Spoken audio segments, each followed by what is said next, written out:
it also cannot be the most important characteristic of a work. So, you know, I just completely threw over the mystique of newness. I mean, another thing that made this scene very valuable to me, though, is that it was extremely loose and tolerant.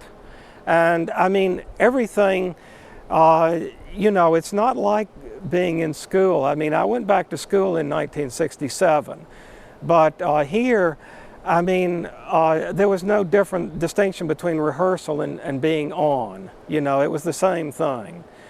So you could just sort of stumble around and say anything. Basically, people would just ignore you. I mean, once you were accepted, they didn't pay much attention to what you were doing. So I was able to get up again and again and attack these people directly and basically have it be ignored. That was that, and then at the same time they probably set me up to come back down in July for the AG Gallery events. And at that point I met Jackson McLough. I mean, I would have met Jackson McLough, you know, at some point. And that is important for a lot of reasons. One of them is that he saw fit to put me in contact with Workers' World, even though he vehemently disagreed with what they were doing. I mean, it was a very quixotic gesture or something. I mean, I don't know what to make of it, because from his point of view, he was creating a monster by doing that. I mean, he seemed to notice that I was talking sort of similar to them, so he thought we should be put in touch with each other. So at the AG Gallery, I get up and I actually read the final version of Philosophy Proper. And I also, as I remember it, I presented Impersex, which is a concept art piece. I presented Exercise Awareness States, as I remember it. I had crystallized concept art in the summer of that year, 1961. I told Tony Conrad about it. He was the first person I told about it. Basically, this milieu had no intellectual preparation whatever, and I mean no ability to respond to intellectual issues at all. I mean, you can't fake it. I mean, you're either scientifically literate or you aren't. And I mean, Lamont's sort of departure from international style and sort of from the European avant-garde, it involved throwing away all of those pseudoscientific aspects. Lamont would come back to sort of quasi-scientific when he got into the whole prime number and, you know, the ratio thing. That was decades later. But at this point, I mean, Lamont admired Artaud. I mean, this was an irrationalist sensibility.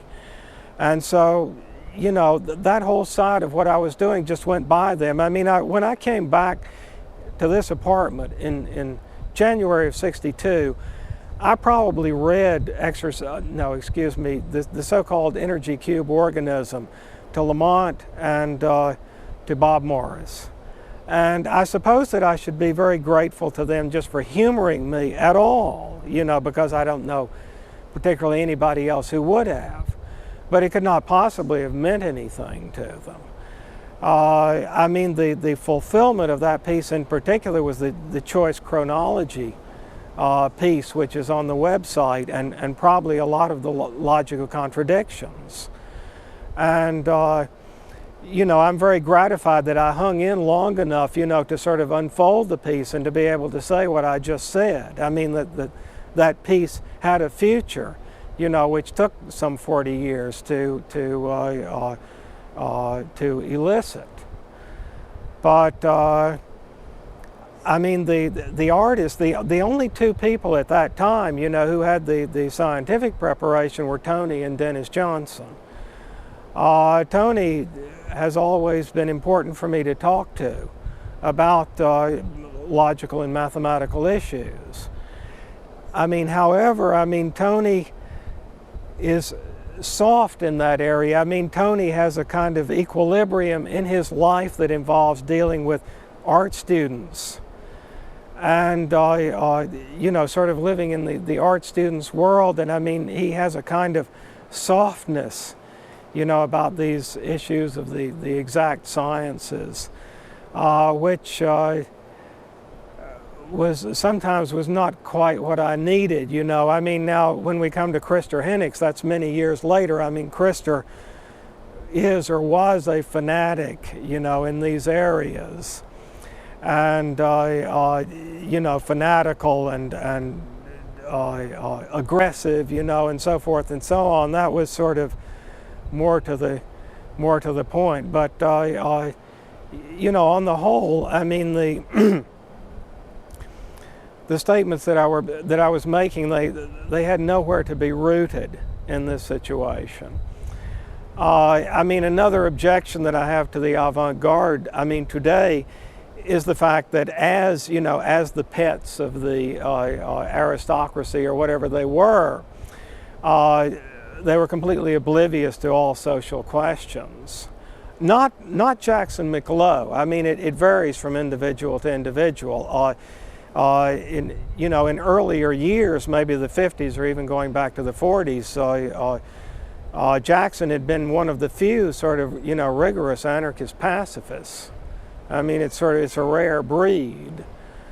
I mean, he actually published, I believe. But in general, there was an obliviousness to social issues. I mean, in the case of Ray Johnson, I mean, Ray Johnson was sort of militantly reactionary or militantly unengaged, something like that.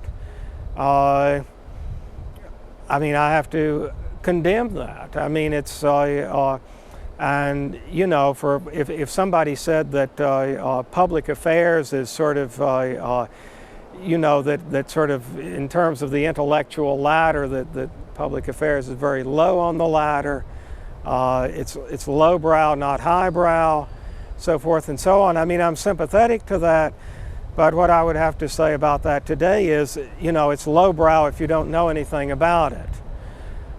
The more you know about it, the more you realize that it is in fact arcane. And while, I'm not going to talk now about my sojourn in the left, that's for a sort of a different address, and we will get into that. But I mean, while their promises, I would say today, were mostly false, and and so forth and so on. But what they claim to be doing, I probably had more in common with that than I did with the so-called avant-garde. I mean, if they were trying to start a higher civilization, then I would say that is my project, or that has everything to do with my project.